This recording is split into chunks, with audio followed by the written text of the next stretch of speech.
માંડ હજુ તો વરસાદની શરૂઆત થઈ છે, પરંતુ હવામાન વિભાગે 23 જુલાઈ એટલે કે આજ રોજ અમદાવાદ માટે પણ રેડ એલર્ટ જાહેર કર્યું છે। સિલ્વર ઓક યુનિવર્સિટી અહીંયા આવેલી છે કે જ્યાં હજારો વિદ્યાર્થીઓ વિવિધ અભ્યાસક્રમે અહીં અભ્યાસ કરતા હોય છે અને આ સિલ્વર ઓક યુનિવર્સિટીનો રસ્તો છે કે જ્યાં ઘૂંટણસમાં પાણી ભરાઈ ગયા છે। અમદાવાદની તમામ મોટાભાગની શાળામાં રજા જાહેર કરી દેવામાં આવી છે। યુનિવર્સિટીના કેટલાક વિદ્યાર્થીઓ અહીં વરસાદની મજા માણી રહ્યા છે, કેટલાક ફેકલ્ટી દ્વારા રજા જાહેર કરી દેવામાં આવી છે, પરંતુ વિદ્યાર્થીઓની આક્રોશ એક અલગ જ પ્રકારનો જોવા મળી રહ્યો છે।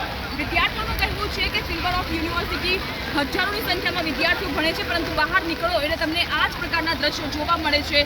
અને આ કંઈ પહેલું ચોમાસું નથી કે જ્યારે અમદાવાદમાં આ પ્રકારની સ્થિતિ ના સર્જાતી હોય। સહેજ માત્ર વરસાદને લઈને મનપાના તમામ પડઘા ખોટા પડ્યા છે। મોટા પડઘા હતા એ ફક્ત ને ફક્ત શોભાના ગાંઠિયા સમાન પ્રી મોન્સૂન કામગીરી। અહીં ધસમસતો પાણીનો પ્રવાહ છે અને તેમાંથી ટુ વ્હીલર ચાલકો છે, સ્કોર્પિયો બંધ પડી ગઈ છે।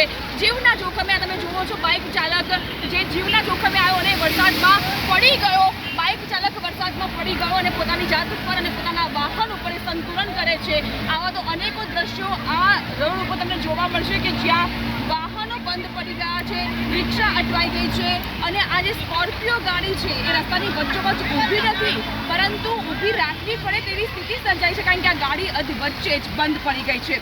પાણીનો આ પ્રવાહ જોઈને કેટલાક વાહનો આ બાજુ આવવાનો કહેવાય ને કે પ્રયાસ પણ નથી કરતા અને એ લોકો રિસ્ક પણ લેવા નથી માંગી રહ્યા। મોટી સંખ્યામાં અહીં વાહન ચાલકો આવતા હોય છે, પરંતુ જીવના જોખમે અહીંથી વાહનો લઈને તેઓ નીકળી રહ્યા છે અને એક પ્રકારે અમદાવાદીઓ વરસાદની મજા માણી રહ્યા છે, ત્યાં બીજી બાજુ આ વરસાદ 5 ઇંચનો વરસાદ લોકો માટે આફત સમાન પણ સાબિત થઈ રહ્યો છે। પોતાના વાહનોને ધક્કા મારવાની નોબત આવી છે।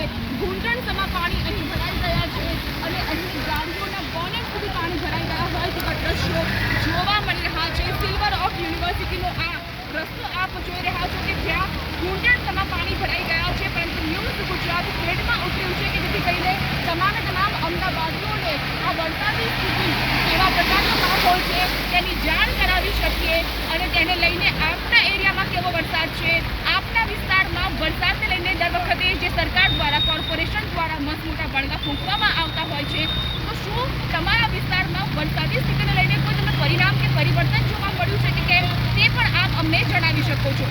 કેમેરામેન દિનેશ ઠાકોર સાથે જાગૃતિ, ન્યૂઝ ગુજરાત, અમદાવાદ।